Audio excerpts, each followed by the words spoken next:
Don't you dare joke about this. I am Emily's mother, not you. You were just a caretaker, nothing more. Coming here and making a fool of yourself, just go back home. My sister said this to me, ignoring the presence of many guests at my niece's wedding, and doused me with water from a pitcher on the table in front of us. The room erupted in whispers, and by the time I regained my composure, it was too late.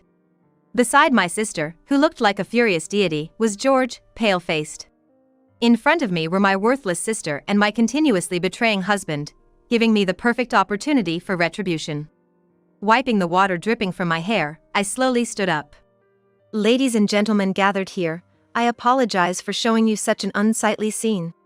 First, I apologized to everyone who had gathered to celebrate Emily. Then, Emily stood up. I apologize as well. But Aunt Mia is not at fault. I want everyone here to know the truth I'm about to reveal, to be witnesses. It's time to punish the two villains who deceived Aunt Mia and me. Emily's words stirred the crowd into a frenzy. And then, the scum before me would be cast down to hell. My name is Mia, and I'm 40 years old. I work as a creator. I've been married to my husband George, who is 3 years older, for about 8 years. We don't have children. I have a condition that makes it difficult for me to conceive, and though we considered fertility treatments at the beginning of our marriage, George wasn't keen on it, so we gave up, thinking it's okay not to have children. However, my niece Emily, my sister's only daughter, was a big part of my life. My sister always had poor taste in men, never settling down with anyone, and wasn't the type to create a stable family environment. So, Emily's father is unknown, and my sister didn't even attempt to raise her. This all started when my sister was 20, and I was 17. Mia! You're a student with free time, so from today, you'll take care of this child. My sister, who had run away from home a long time ago and lost contact, brought little Emily to our father's house, where I lived. Sis! You just come back suddenly, and what's this about? Who is this child? She's mine. A lapse in judgment, I never intended to have a child. What? Who's her father? I don't know. How irresponsible! Stop nagging. Just do as I said and take care of her. I've brought everything she needs, so you're responsible now.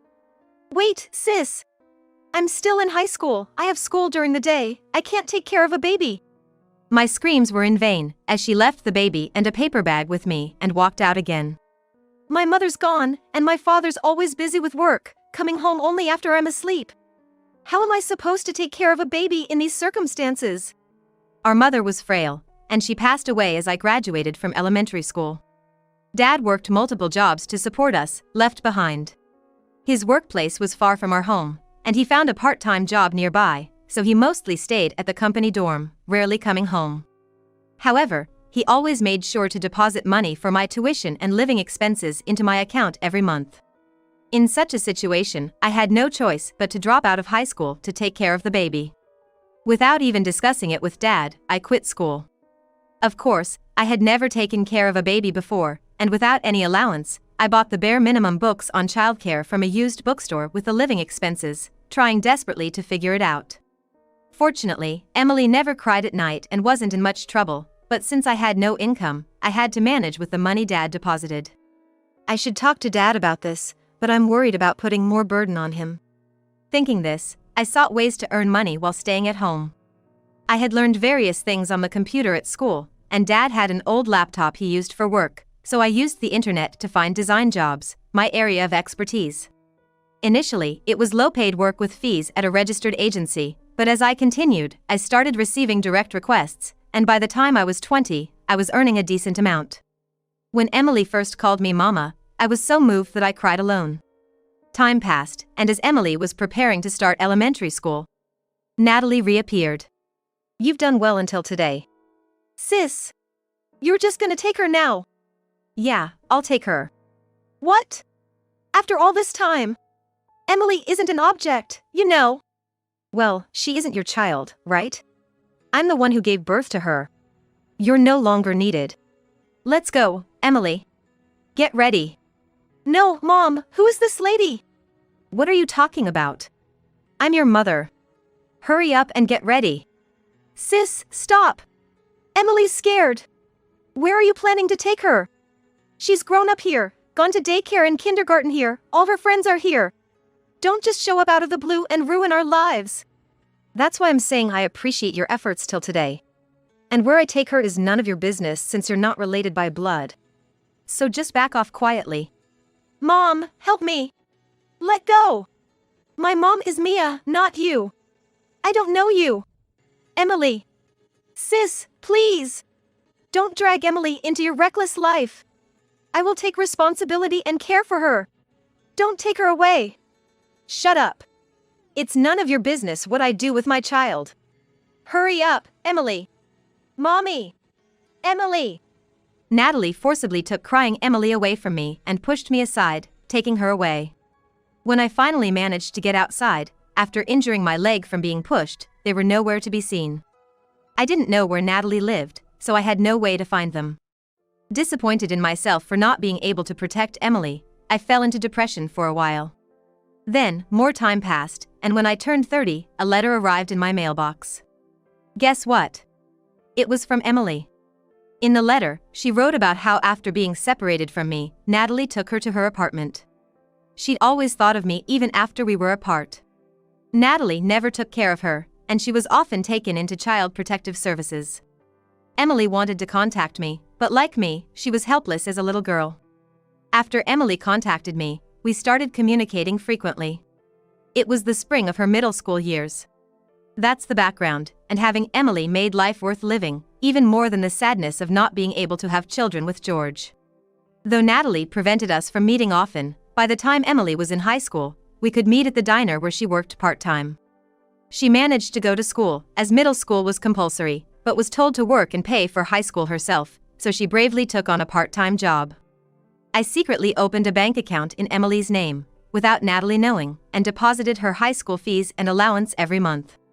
So for Emily, the part-time job was more of a stress relief from Natalie and an excuse to meet me. According to Emily, Natalie was still irresponsibly playing around with men. Speaking of playing around, I noticed George often didn't come home until late at night. And then, around this time, I discovered something shocking: George and Natalie worked at the same place. It's a small world, indeed, but this was a strange twist. However, an even more significant revelation was about to come my way. A few years later, Emily would tell me a delightful yet unbelievable story. That's right. Congratulations, Emily. I'm so happy for you. Thank you for everything, Mom. Emily, now over 20, had found a wonderful partner and was getting married. Finally, Emily was going to have the happiness she deserved.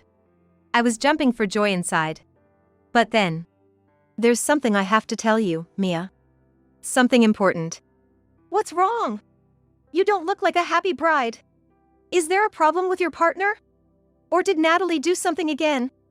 It's more about the latter. I really struggled with whether to tell you. It involves you too. Does it involve me? Yes, and me, but you don't have to worry about me. Just tell me straight. It's about George. George? My father. George is my father. What? I was speechless for a long time after hearing Emily's words. Only when she repeatedly called me Mia, Mom, through her tears did I snap back to reality. I'm sorry. I overheard Mom talking to George at her apartment a while back and found out then. I recorded their conversation on my smartphone's voice recorder app. Emily continued. She went to the government office and checked the birth certificate. If this was true, Emily and I had been deceived for a very long time. As I listened to the recorded audio, my mind raced, and Emily and I devised a plan. A plan to firmly punish the two who had deceived and mocked us for years. Don't joke with me. I'm Emily's mother. You're nothing, just get out. Natalie, forgetting the many guests, threw water from a water pitcher on the table over my head in a fit of rage. I felt guilty for ruining Emily's big day. But this was all part of the plan. Except for getting water thrown at me. Today was Emily's wedding day. Her partner was a young heir of a major corporation, the son of a major shareholder. But he was a calm, kind, and down-to-earth man. I had met him several times since Emily introduced us and had dinner together. He understood Emily's background and knew she considered me her mother, so he also called me mother-in-law. Thankfully, His father also accepted Emily as his daughter-in-law after knowing our situation. Such an important day for her. At the emotional moment of the bride's letter to her parents, Natalie lost it when my name was called as the mother. Glancing to my side, I saw George, his face pale as if thinking, "Why are you here?" George hadn't told me about the ceremony today. Neither had my sister. George was sitting proudly in the father's seat. In fact, neither of them knew I would be attending this wedding. I was here because Emily had invited me, but they had no way of knowing that. They didn't even know about my secret meetings with Emily. The room quieted for a moment at my sister's furious expression and words, then erupted into whispers. It was too late for my sister to realize what she had done. I quietly stood up, wiping the water dripping from my hair. And I walked towards the microphone where the host stood. "Ladies and gentlemen gathered here, I am terribly sorry for showing you such an unsightly scene at this important event. First, I deeply apologized to the guests who had gathered to celebrate Emily and the groom." Then, Emily stood up. Aunt Mia is not at fault. Natalie is my mother by registry, but she never raised me. Emily! How dare you speak to your mother like that? I have never thought of you as my mother. My mom is Mia, who raised me since I was a teenager. What? I bore you, even though I didn't want you. How can you forget that and call such a lowlife woman, who didn't even properly finish high school, your mother? What? Mia had no choice but to quit high school because of you. You ran away after dumping a newborn me on her, just so you could play around with men. Emily's words stirred more commotion in the room. Stop it, right here. No, I won't. The groom already knows and agrees. I'm about to tell everyone a shameful story, ready to face the embarrassment. Among us celebrating here are two people who don't belong. I want to expel these two from here, and I need everyone to be our witnesses. To punish the villains who have deceived Mia and me for years. Emily spoke powerfully, tears streaming down her cheeks, her shoulders shaking slightly. I wanted her to be happy. So, I was determined to settle this here and now. My anger was ignited. As Emily appealed to the guests, applause erupted spontaneously. Emily and the groom's close friends, knowing the truth, voiced their support and blessings, casting scornful looks at Natalie and the worthless husband, George. Unable to withstand it, George finally opened his mouth. Wait. I'm not involved. Natalie deceived me too. I was set up. What? You're playing dumb too. What are you talking about? Set up. You're really the scum of the earth, trying to escape responsibility like that. I'm beyond angry, I'm disgusted. You married me knowing you had a child with my sister. And to think, you both mocked me for my difficulty in having children. My words filled the room with a sense of disgust, and whispers of terrible could be heard. That's why I'm saying I didn't know Emily was my child. Besides, Natalie is a woman with a horrible history with men. It's even doubtful if she's really my child. What? You were the one who said to dump newborn Emily somewhere because you didn't want her. I never wanted a child in the first place. You're the one who... As the despicable duo started to shift blame to each other. Enough already. There's evidence, so neither of you can escape the truth. Emily glared at them, her face red with anger. As if on cue, a large screen in the room started showing dubious photos and videos of Natalie and George, followed by their own voices revealing how they deceived Mia and Emily.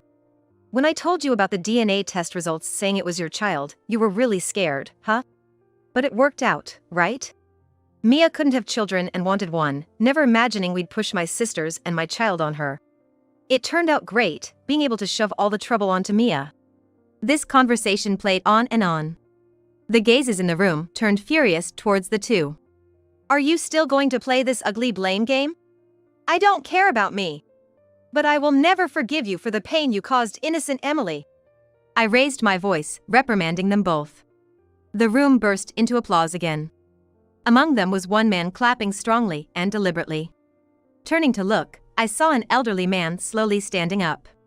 Let's give a round of applause to the bride who bravely shared her painful story, and the foster mother who raised her, and let me add my own punishment to these fools who deceived them, putting their own foolishness aside. This stern man was Mr. Tim. The father of the groom I mentioned earlier. Tim! This is a misunderstanding. This lowlife woman made it all up. Please, let me make your daughter, Emily, a trophy wife, no, the bride of your distinguished son. And please, keep sending money my way, let me live a good life. Hearing my shallow sister's words, I felt a sense of despair at being related to her. A woman as dirty in her ways with men as she is with money. Shut up. Don't you dare accuse me of something so ridiculous. Get out of my sight. What? I said you're no longer needed. Their ugly squabble began again. Then another man from behind the father-in-law shouted, "Enough. You fools." Seeing him, George's face contorted. Boss! Why are you here? I thought it was too late, and I didn't want to mess up, so I didn't invite you. I invited him. Why would you invite the boss? Do you two even know each other? The boss then held his head, his face twisting. Good grief, don't you even know your company's shareholders? I guess not, you never mentioned it despite meeting several times. Tim stood with his arms crossed, looking exasperated. Turns out, Tim, the leading shareholder, owned the large company where the two worked. When Emily told me the story, I recognized the company name and talked to Mr. Smith, the boss. He was shocked to find out they were employees of his company. So, everything we said reached the boss's ears? Of course. I even asked him, do you employ such fools in your company? I hastily called a shareholders' meeting. The unanimous decision was not to invest in a company with such miscreants. That means... When I told Mr. Smith that, he said he'd consider their dismissal and keep supporting us as before. He said he'd take some responsibility too, right, Mr. Smith? Tim's question was met with Mr. Smith nodding vigorously. If that's the case, I must secure a place for myself as Emily's mother and have your son support me. Enough! I'm ashamed. I don't recognize you as my mother. I disown you and George, who deceived Mia. Emily. Don't you dare call me so casually. Mia. Help me, please, forgive me. Hearing George's pathetic plea, I slapped him. Both of you, leave this place immediately. Emily's words sparked a massive round of applause in the venue, with shouts of "Get out" erupting from various corners. Overwhelmed by the piercing stares and chants, Natalie and George quickly exited the venue. What a wedding it turned out to be. Yet, after ejecting the two, the event was reset and everyone wholeheartedly celebrated Emily and her partner. They were joyously united and successfully concluded the ceremony. Subsequently, Natalie and George were both fired from their company for misconduct. Naturally, they split up, and George tried to escape to his parents' home, but was disowned by them. Of course, the divorce with me was finalized, and to pay the compensation demanded by me and Emily, George had to take up physically demanding jobs like construction and cleaning, leading to a life of utter misery. As for Natalie, her true nature was dramatically exposed at the ceremony, and her fierce demeanor went viral on the internet. It seemed no one wanted to associate with her anymore. In light of these events, I finally opened up to my father about everything. He was more shocked about my struggles than Natalie's actions and decided to cut ties with her, along with me. After all this, despite previously denouncing me, Natalie attempted to reconcile after being disowned by Emily, but was turned away as I had changed the locks at our family home. I even demanded compensation from Natalie, but shockingly, it was discovered that she had embezzled money from her company. To avoid police involvement, she was ordered to pay a substantial amount of damages, plus repay the embezzled amount in full, leading her into significant debt. With no one left to turn to, Natalie found herself monitored by intimidating figures as she worked solely to repay her debts. But in my view, this was just a fraction of what she deserved for tormenting my dear Emily. As for me, I've found success in my career and am now a well-known creator. I moved into a spacious tower apartment to provide a comfortable life for my father. Partly to avoid ever encountering Natalie or George again, and partly due to our family home needing extensive repairs. And then, I officially adopted Emily as my child. In fact, I had been consulting with experts on this matter since Emily was a minor, but it was hard to achieve this goal because Natalie kept evading responsibility. Now, I can proudly call her my daughter. Emily, blessed with a kind husband, has now given birth to a lovely boy. She named him Steve. Emily is currently in Europe accompanying her husband for his training. She often forgets the time difference and calls me daily. Oh, Mom? You know, Steve did this today. We end up talking for a long time. I'm always so happy to be called mom. When they return, they'll be living in the same apartment building as me. I'm eagerly counting down the days, but I'm keeping this a secret from Emily. Right now, I'm walking through the